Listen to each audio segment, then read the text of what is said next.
Ang mabuting balita ng Panginoon ayon kay San Mateo, chapter 20, verse 1 to 16a. Noong panahong iyon, sinabi ni Jesus sa kanyang mga alagad ang talinghagang ito. Ang paghahari ng Diyos ay katulad nito. Lumabas ng umagang-umaga ang may-ari ng ubasan upang humanap ng mga manggagawa. Nang magkasundo sila sa upa na 1 denaryo maghapon, sila'y pinapunta niya sa kanyang ubasan. Lumabas siyang muli nang mag-iikasiyam ng umaga at nakakita siya ng iba pang tatayo-tayo lamang sa liwasang bayan. Sinabi niya sa kanila, "Pumaroon din kayo at magtrabaho sa aking ubasan at bibigyan ko kayo ng karampatang upa." At pumaroon niya sila. Lumabas na naman siya ng mag-iikalabindalawa ng tanghali at ng mag-ikatlo ng hapon. At gayon din ang ginawa niya. Nang mag-iikalima ng hapon, siya'y lumabas uli at nakakita pa ng mga ibang wala ring ginagawa. Sinabi niya sa kanila, "Bakit kayo tatayo-tayo lang dito sa buong maghapon? Wala pong magbigay sa amin ng trabaho sagot nila.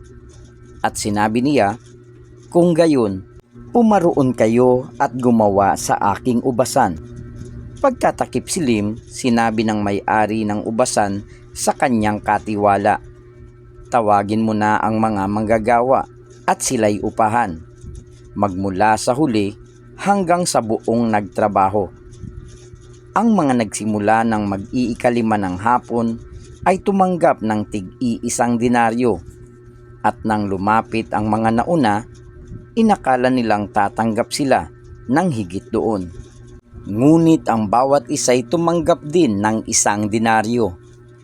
Pagkatanggap nito, nagreklamo sila sa may-ari ng ubasan. Sabi nila, "1 oras lang pong gumawa ang mga huling dumating, samantalang maghapong kaming nagpagal at nagtiis ng nakapapasong init ng araw. Bakit naman po ninyo pinagpare-pareho ang upa sa amin?"